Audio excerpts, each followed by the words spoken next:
Bing bong. I am live with another edition of the State of Bitcoin podcast where I have Ivan in the waiting room. He's the chief of staff at Breez.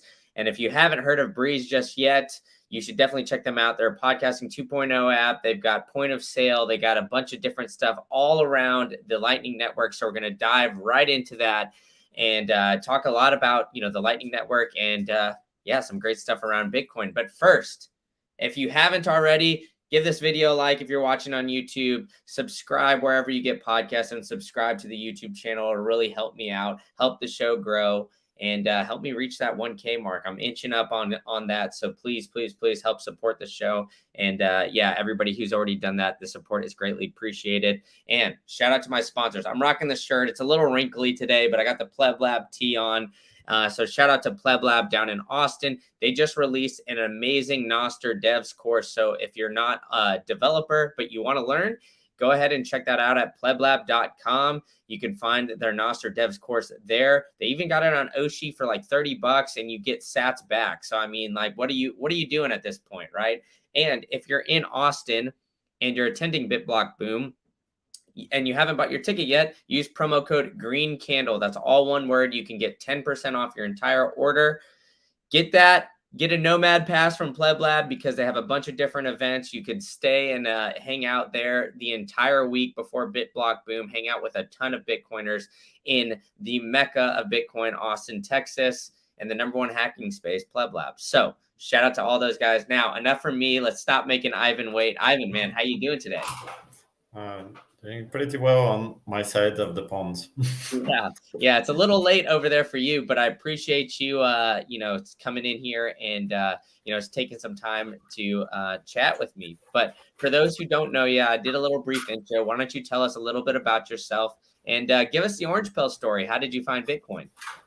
I would say that I was raised by mathematicians. And I was bred to be an engineer, but because I wanted to be independent, I said, okay, I'm going to stop working for you and I'm going to be independent. And that, I would say, preceded me to be well versed in understanding Bitcoin initially. But during the 2015-2016 years of my career, unfortunately, I got involved in forex companies that were using crypto as a way to scam people. And I entered those companies not knowing that. And I just saw, okay, sales positions for a little bit more money, so let's go do that. But once I closed my first sale, then you reveal what's behind the curtain in those companies. And in a span of 2 months, I quit 3 of those. And even the third one, I closed my first deal on my first day. And they were like, oh, we're going to give you more money. And I said, no, go away. I just don't want to work for this type of companies. And because of that, I had this frame of reference. Okay, crypto is bad. And I threw the baby with the bathwater and stay away from Bitcoin for a long time. But then I met my soulmate 3 years ago, and she bought 1 Ethereum, and she was bugging me almost every day. Let's make money about this. Let's make money about this. And after a year of bugging me, I said, okay, I'm going to study and prove to you that all this is a scam. And in the process, in 3 days, I quickly understood, okay, crypto is absolute scam. But this Bitcoin thing, I kind of don't have a whole how it is a scam yet. And since that it is different. In about a week, then I understood, okay, there is something here. And then me really capitulating, okay, there isn't a hole. I became a very strong believer. I explained everything to my partner, and now we're real hardcore Bitcoin maxis. So I would say that's the story. Yeah, that's awesome. And I mean, I get that. Everybody kind of has their own kind of journey. And I feel like a lot of Bitcoiners had to go through, maybe that shitcoin path. Maybe we're trying to get some of that fiat gains. And then, kind of as what you're doing, right, or as what you did, right, kind of figured it out through there that, hey, like there's some legitimacy to this Bitcoin thing, and that's what kind of started you down the rabbit hole. So that's awesome stuff. But tell me about Breez. So what are you doing at Breez? And why don't you give like a brief overview of what Breez does? Because you guys do so many different things that are great for the space.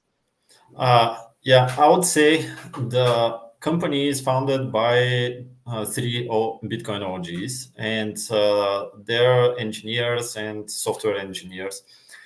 And when the Lightning Network white paper came out, they read it and they understood, okay, this is the opportunity where Bitcoin can become this medium of exchange, but it is just a potential.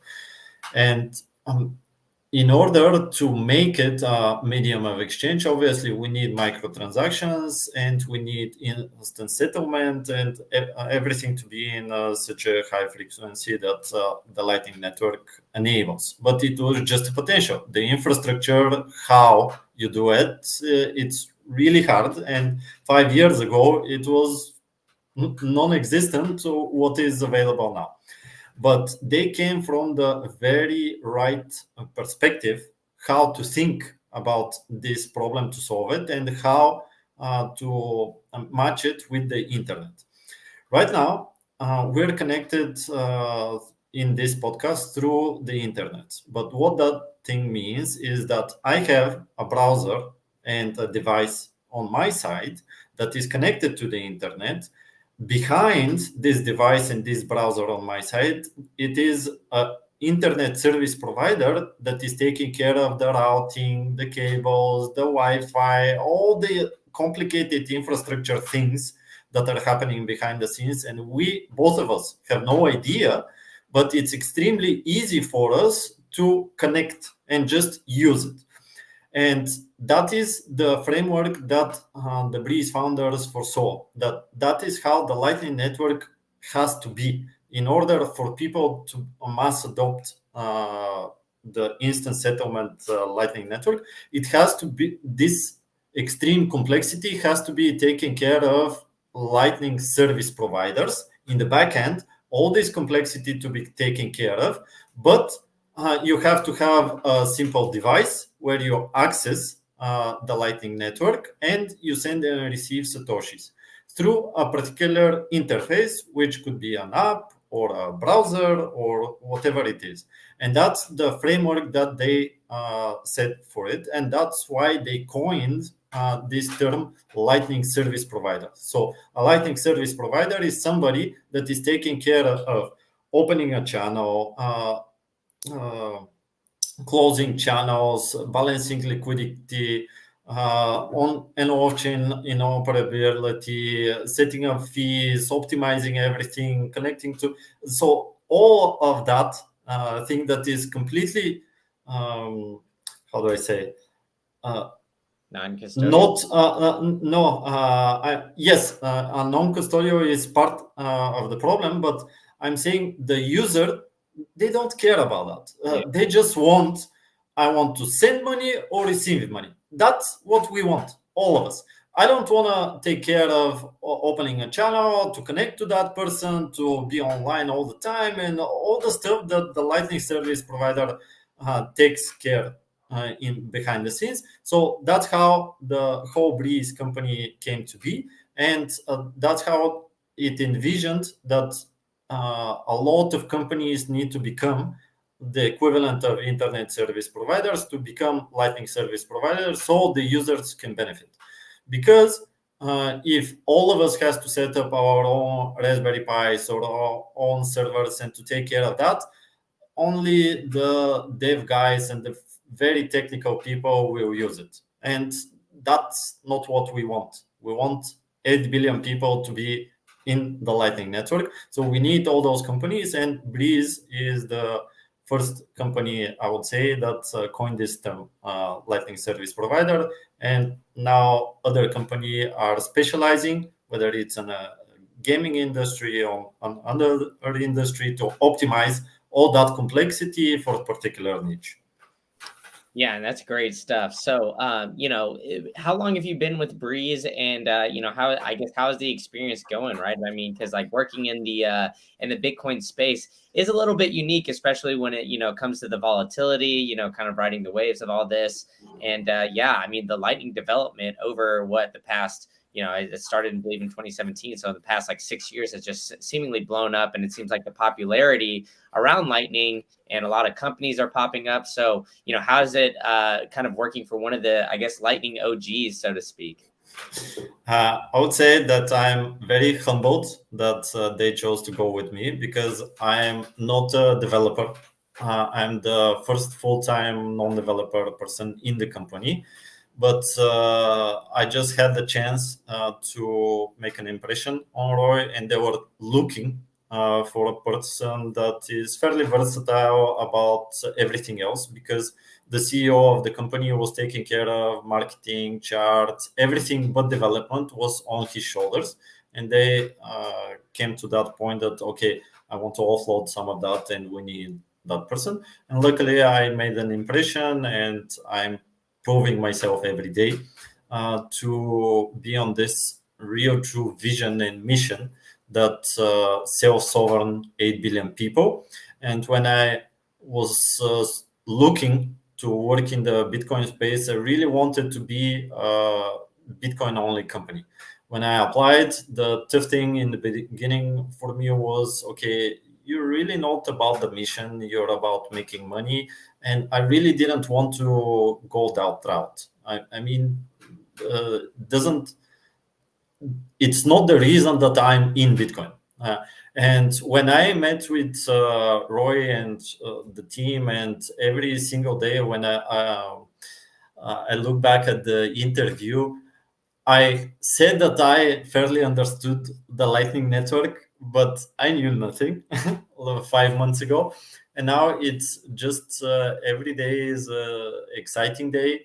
Every day is a learning opportunity. And as you said, when I see the Lightning companies that are popping up, this is really exciting because how Bitcoin mass adoption happens on the user side is definitely through the Lightning Network and the layer 2 solutions. The Lightning Network now is the fastest horse, and the infrastructure is built much, much, much faster than everything else. And uh, the market proves that. And now that those applications with utility about gaming or about video or about podcasting or about anything else that are popping up, and the users will extremely cheaply send satoshis around the world without telling, oh, this is my ID card, this is my blood type, this is my eyeball, or whatever they want to scan these days for us, without any of that. And not only that, but there isn't a person that is taking care of my satoshis. That's why I really love the Breeze model. They said we are not going to take shortcuts. We're not going to be a custodial solutions where we become essentially the bank, and later on the regulations come and say, okay, we're going to fine you or we're going to shut you down. But the Lightning is Bitcoin when it's non-custodial, and Bitcoin is Lightning. It's the same thing. But when it is a custodial solution, it's obviously you're a cell in somebody's Excel spreadsheet. And because of this vision to be peer-to-peer, so self-sovereign, I was really excited about the stuff that Breeze is doing. And just as I started with, very humbled and doing my best work that I can do and learn more and more so I can support the team in any shape uh, or form possible. Yeah, that's great stuff. Well, let's dive into Lightning, right? I mean, so it is fairly new. I mean, Bitcoin is you could say is fairly new as well, right? I mean, what, like 15 years old at this point, just about. So, I mean, and Lightning's even younger, about like 6 years old at this point too. So, let's talk about like the Lightning Network in general. So, why do you believe that the Lightning Network is necessary? And yeah, I'll leave it kind of open ended there. Okay. Well, as we also that Bitcoin on the first layer is inefficient for payments. It's extremely efficient about security and to protect this 21 million cap. And that was the whole point, to have on the first layer security and decentralization, because we never had that. And that creates the best store of value. Like nothing can mess with that, whether from the inside, because it is decentralized, or from the outside, because it's proof of work and directly connected to energy.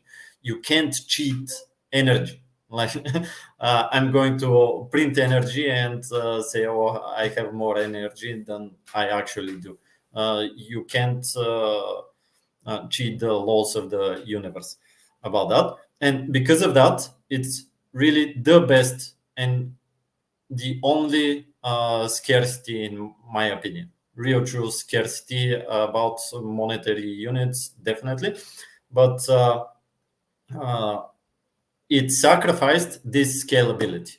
So we needed layer two solutions, but it was experimenting which is the proper thing, who is going to develop it the proper way, so you can, as I said, again, the layer two to be peer to peer and to protect the first layer, or not to be attacked, or to be the same features the layer 2 should have, just like the first layer. Because if you create a layer 2 that is entirely custodial, then we have a problem.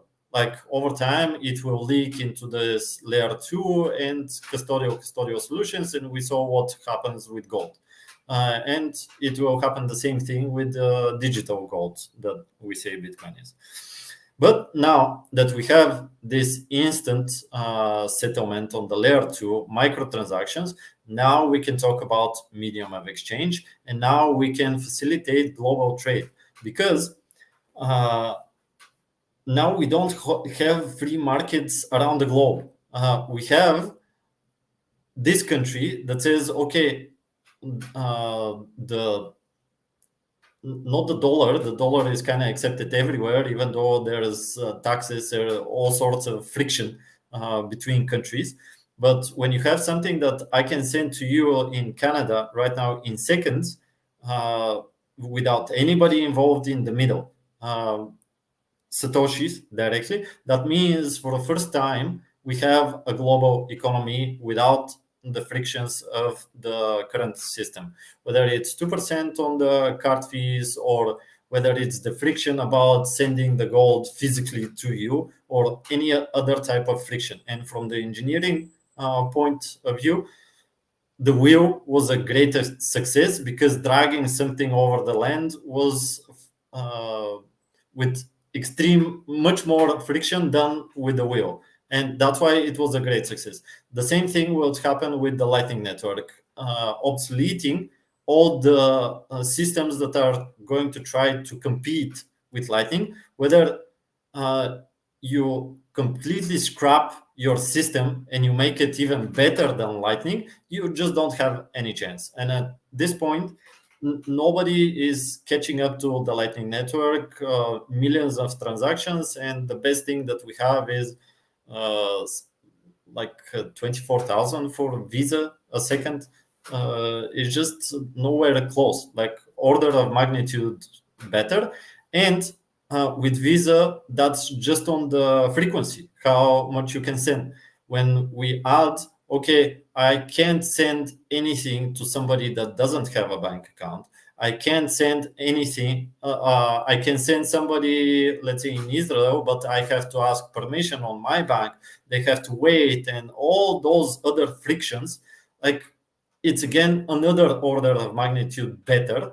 The only thing that we don't have currently is the adoption. And that's why I say, when you put the two systems against each other in a free or open market competition, the best thing will win. That's what's going to happen. But right now, it's up to us to put the Lightning Network in front of people so they get onboarded. And because of this frictionless nature, and because the Lightning Network will onboard so the unbanked and the people that are screwed from the most in the global south, in Africa, like everywhere. Now that they can send satoshis to America, or America to send back satoshis to their local village, it's just over time it will win. At some point, it will be extremely sudden when the existing system finally gets to the breaking point. But they, in my opinion, they don't have chance against the Lightning Network. But we still need the Lightning Network to be built in such a way, as I said, to be peer-to-peer, because all the custodial solutions are very attackable points, choke points from the existing system. Because the existing system, when they say, okay, we're coming to the breaking point, they will try to blame and to attack somebody that's responsible for their breaking point, and they'll attack the custodians. We see the current thing is we're going to attack exchanges, and we're going to attack crypto things. Whether that's moral, immoral, it doesn't matter, but it's attackable. And in my opinion, they shouldn't exist. But still, that's going to happen with Bitcoin that is in custodial solutions. And that's the biggest thing that we need to fix on the layer two, to switch those custodial solutions that are on the Lightning Network to become non-custodial. And with the Breez SDK and solutions like that, it will be extremely easy, in my opinion.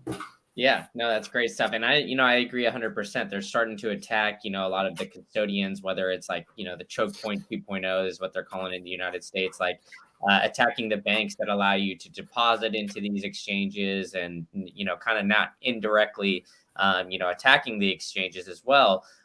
But, as far as like Lightning goes with a scaling solution, right? I mean, there needs to be like a constant supply kind of, there needs to be, there is some difficulties with that in a sense, right? So is that something that maybe worries you? And like, why don't you explain a little bit as to like, I guess how the, give and take of like on-chain and Lightning kind of works?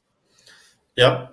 The Lightning Network, as I think most of your listeners should know, is that you open channels. What that thing means that I'm making one transaction on the first layer, and I'm paying the fees, and I'm opening a channel with you. I pay all the fees to open that channel with you, and I have on my side the satoshis that I want to be in this channel. Or we agree that okay, you're going to put some satoshis on your side also. But now that we are connected, I can send instantly to you and you to me, and I'm limited to the capacity that I put on my side, how much I can send to you, and you're limited to the capacity that you put on your side of the channel. If I put 100% on my side, I can send all of it to you, but I can't receive from your channel. And those are the limitations. But because most of the people, as I said, wouldn't need to take care of that. The Lightning service providers will take care of all that complexity. We don't have to think about it. And when I open the Breez application or the Phoenix wallet, they take care of all of that, and I just receive money. And they open the channel for me, they connect to the whole network itself. But let's extrapolate why that thing is a network and not just a connection between you and me. Yeah, we have a connection between you and me, but I have also two other connections, two of my other friends. And you want to send to somebody that is my friend, but you don't have a connection to me. You send me, let's say, 200 satoshis to me. I see, okay, I received these 200 satoshis, and I see I need to just send it to my friend. And because you're using to go through my node, I say, in order to forward this message to the next point, I will take one satoshi or half a satoshi, because in the Lightning Network you can actually charge less than one satoshi. And um, you say, okay, I pay 201 satoshis, so the 200 satoshis get to my friend. And that's how the network is created. Between all these channels, you can send to anybody in the network, even though you're not connected to them. But along the process of hopping from one to the other, you just pay extremely cheap fees, and that's how the Lightning Network is actually monetized. Because if you create a Lightning node in your home, as I said, it may be complex, but you have a personal incentive to do it. Because if you provide that service, you will charge people that use your nodes, people that send through you. You are charging a little bit of that transaction. And because it is a profitable business, that's why it can scale. That's why the incentives will work. And we say that if you open a node, and the more users that are connected to your node and use it, you will have more income. Every transaction through the Lightning Network and through your node is income for you. And if you have more income, that will facilitate to actually make I'm sorry, it's users transactions. When you have more transactions, I earn more yield, and I'm incentivized to make more applications and to onboard even more users. And it is this circular thing that everybody is incentivized to do it, but in the beginning it's very slow, because right now the Lightning Network, the capacity, let's say consistently you can send 4 million satoshis over it. And if you try to send, let's say, 1 Bitcoin, that means along the lines of the whole network, everybody needs to have at least 1 Bitcoin in the channels. And currently we don't have that. But over time, even let's say the Bitcoin price goes up 5x in the next halving, the reliability of the Lightning Network will be 5x more, because now 4 million satoshis, maybe let's say $2,000 or maybe a little less. But if it 5x's, that means you're not going to be sending $2,000, you're going to be sending $10,000 just because of that. But because engineers and companies are jumping to build that infrastructure, it's going to be more reliable. More reliability, again, will bring on more users, more use cases, more yield, and it's going to be this circular thing. Now, this is on the user side. The really, really exciting thing is that the real big money is not in the Lightning Network yet. They deploy their capital by investing in Lightning companies. But there is another way how they can actually earn yield that is even more secure for them, with no counterparty risk. That means that, let's say, Michael Saylor, he has 152,000, as far as I know, Bitcoin, and he's got a lot. And that Bitcoin is just sitting there in cold storage, and it's not doing any yield, and he doesn't want that. But because now the Lightning Network, you have this incentive that if you have a node, you can actually earn income in Bitcoin terms. uh, they will think, I want to have some of that. But because they're not Lightning service providers and they don't have all that expertise, what are they going to do? Well, now we have a solution that, okay, I'm going to connect to one Lightning service provider and tell them, I'm going to set up my node, but I don't want to manage it. I want you guys as the experts to manage it, and I'm going to provide, let's say, 1,000 coins that are going to be in the network to again jumpstart the network and to have that income for themselves. But because the Lightning service provider is providing the management and the expertise, but on the other side, the person is giving us 1,000 coins. Now they can split the fees for that.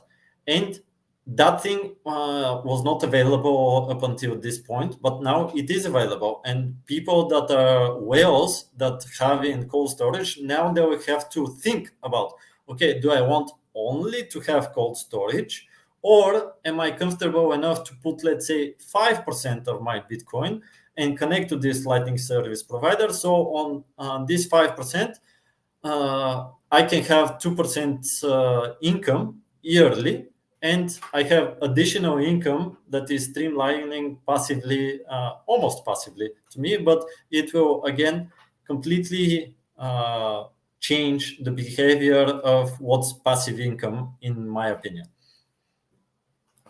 Yeah, and that's great. I mean, like, you could definitely tell like that's where the incentives lie. And I think like not only just for like lightning companies, right? I mean, that's kind of like the Bitcoin mantra, right? I mean, like follow the incentives and you can kind of figure out where somebody's interests lie. But I mean, in when it comes to the Lightning Network, it just helps the network grow, right? Those network effects. So we, as I've kind of stated a couple times already throughout this conversation, the Lightning Network is still young. So where do you guys, I guess, see this going as, somebody who's like right in the thick of it, and, you're seeing massive amounts of growth. It seems like daily more of these companies are popping up, more users are getting onboarded, more countries are, experimenting with Bitcoin, and more, little places like a Bitcoin beach or a Bitcoin lake or whatever are popping up, where more people are transacting in Bitcoin over the Lightning Network. So, with all this being said, where do you kind of see this going in the next, I don't know, few years or so? I would say that the real big wave of adoption is possibly going to be this cycle, but definitely the next 10 years. And the Lightning Network, I think it has the potential to onboard uh, like the real S-curve to become on onboarding people, to break out of the chasm of this 10-13% and to really be mainstream. Obviously, people in the beginning are not going to put all their money in Bitcoin, but the Lightning Network will give them use cases where they can compare the existing system with the Lightning system. And if you put them side by side, and every single person individually can decide what is better for me and what is not, now I can see what is the future. But for people, they don't think about self sovereignty. They just care, oh, I want to send money to my friends in the next country. Which is the best way to do that? And there's a solution where I can send them in 2 seconds and nobody knows, and I don't have a counterparty risk, and I don't have to pay exorbitant fees. Maybe I pay 0.002%. I'm fine with that. But when they have those problems and that solution is Lightning, the users will come, because the ease of use is taking care of the companies that are building the infrastructure. As I said, all that complexity, nobody would know what's behind the scenes unless you're in it. Like the people that are building in it. Even me, as a non-developer person, it was really hard to grasp, even though I'm in the company, what is exactly behind it, what's the point of this and what's the point of that. And I would never get to the point of the founders of Breez. And that's the whole point of the Lightning Network. Nobody should have to. They have incentive if they want to become expert and to provide that service. But the user, they should think about their own life.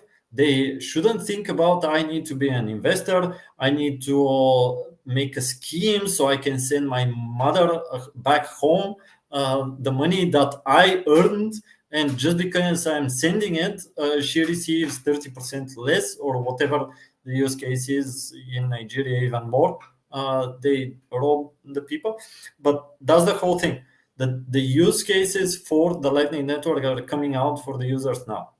But even what makes me extremely bullish is, right now with the Breez SDK, we're extrapolating the complexity even for the developers. Because right now, if you want to develop an application, it's a Lightning application. The person needs to be an expert in the Lightning Network so it can provide that service to the app that is building. Let's say somebody wants to build a fitness app and subscription something.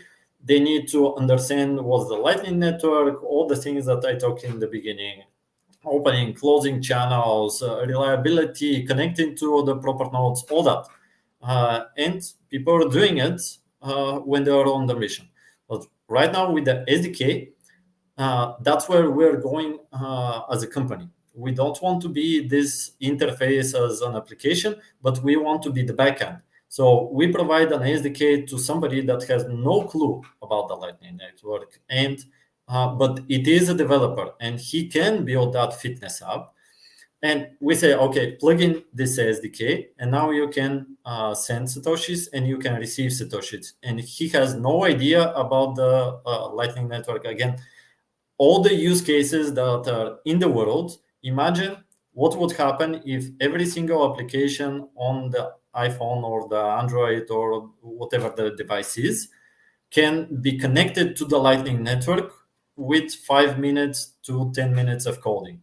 Now, this is what really makes me bullish, because all the use cases and the utility, why users care, the things that they care about, will be available to anybody extremely easy. And yeah, uh, I'll leave it to questions here, but that's what really makes me bullish, because the users will have that really low friction of usage, but the developers will have extremely low friction of connecting to it. Because right now you have a successful application, you don't change anything about the app. You just plug in the few lines of code, and now you don't have to ask, can I put my application in Africa? Can I put it in Iran? What's the exchange rate in that country? What's this? What's that? Also, I have to pay 30% to Google, 30% to Apple, all sorts of frictions. I have to have a legal team about all of these things that I have to comply with. And now you have a solution where you plug this thing.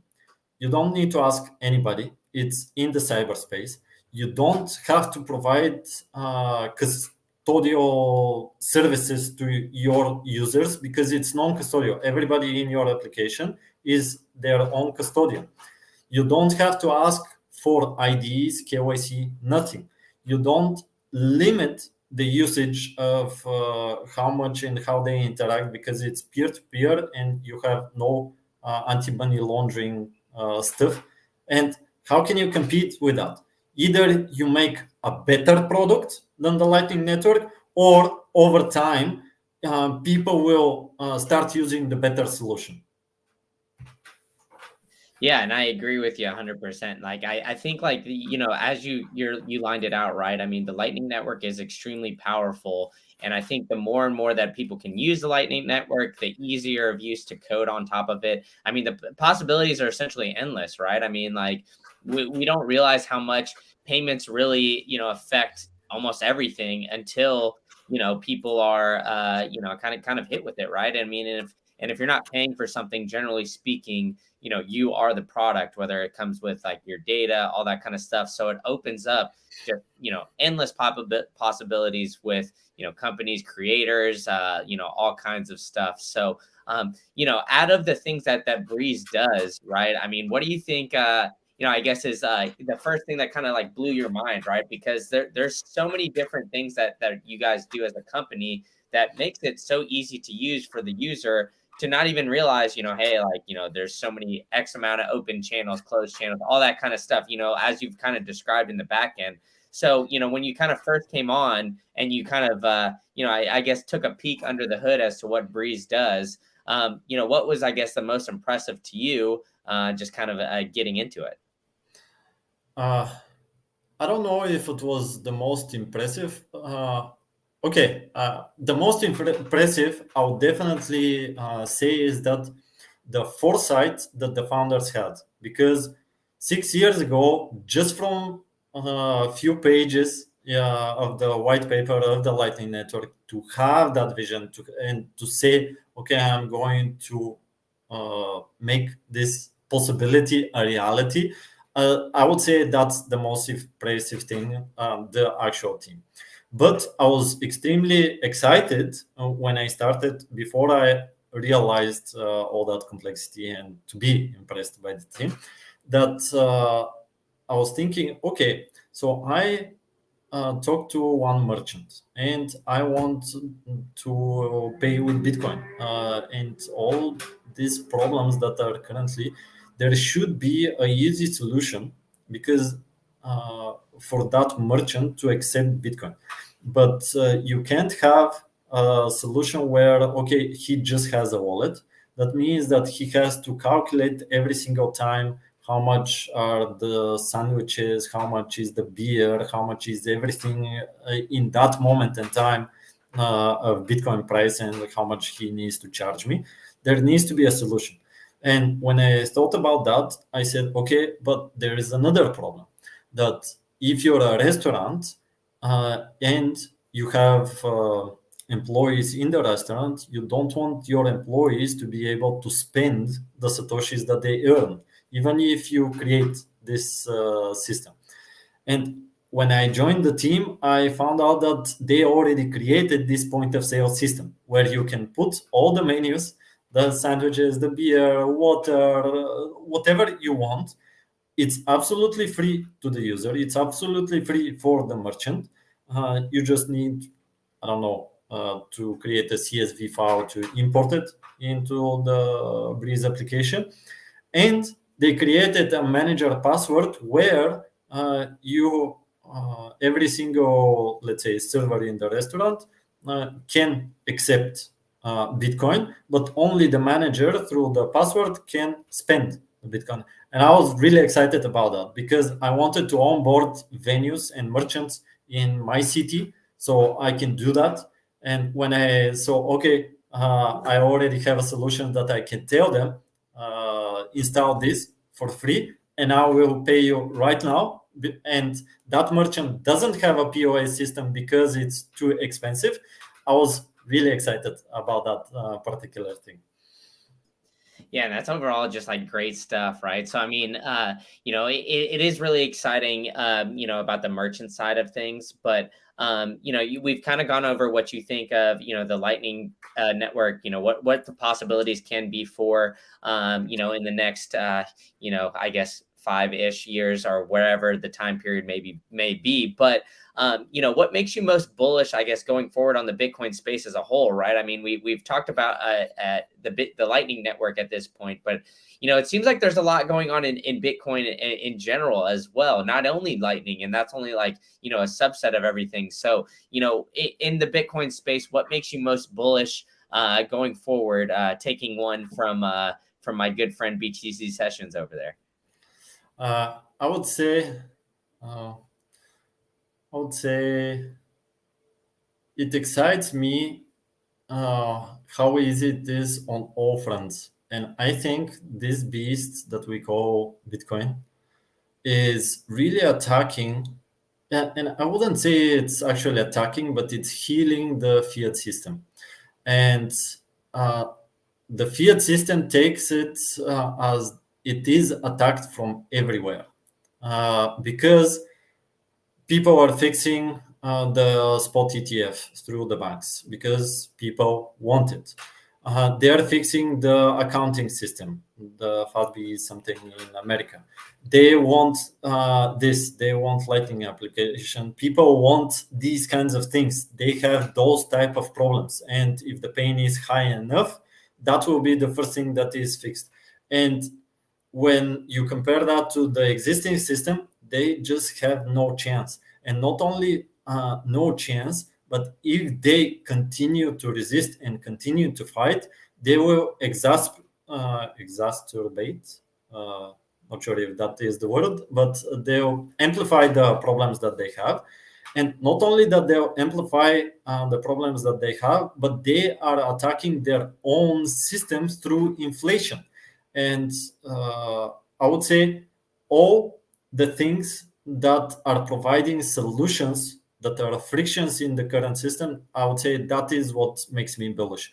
I wouldn't be able to pinpoint one thing because I would say, even let's say the Bitcoin ETF is approved next week, that will be old news in 2 months in the Bitcoin space. Then it will be another thing. Then it will be another thing. This unstoppable moving force, I would say that is the thing that really makes me bullish. Yeah, that's overall just great stuff. So, I mean, I don't know if you could tell us a little bit about what Breeze is working on going forward, but I'd be remiss to ask. Is there any big updates coming out of Breeze? In the next, I guess, the back half of this year. Uh, I would say Hint yes. at least. One, yeah, I would say yes. I can't say about the one, but the other is obviously the SDK. The SDK is public now, but I'm really excited about the companies that will become public. Okay, we're using this SDK, and the companies that will pop up now, we are custodial solutions.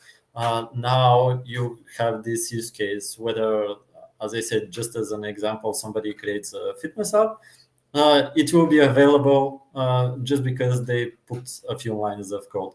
And I would say this is the teaser. The SDKs, we're actively working with companies, companies actively approaches, and that's what we want to be. We don't want to be this application and we create the POS system, we create the podcasting player, we create the wallet, we create this, we create that. We are doing that in order to understand the economics in the Lightning system and to build the proper infrastructure. But we want to be this backend. We want all the developers that are experts in their field. Let's say one construction company says we're going to build the best construction application, and they plug the Lightning Network. I want to create the best fitness app. I want to create the best on ramp, the best exchange, the best whatever, and they're experts in their own fields. And we stay experts in the being the Lightning service provider. And this match is going to come out more and more. And again, we're just one company. Even more companies as Lightning service provider are yet to come, and we need as much help as we can get, because the point is 8 billion sovereign people. Yeah, that's great stuff. So, Ivan, you've been very generous with your time. You came in a little bit late for you, so I appreciate you coming on. So, why don't you tell people where they can find you and what you got going on? I would say please approach me on Noster. My tag there is Naku2000, Nackoo 2000 at nosterplebs.com. But because I'm one of the two more public faces in Breeze, you can approach me everywhere else. But I like Noster more and more. And that's again just one of the use cases of the freedom of speech. And I would say if you're a content creator and you're not in Noster and you're not experimenting there, you are missing on the opportunity, just like Bitcoin in 2009. That's what Noster is currently in the content creation and the freedom of speech there. Yeah, Noster's absolutely great. So, yeah, I'll link all that in the show notes as well. So, Ivan, man, thanks so much. Thank you.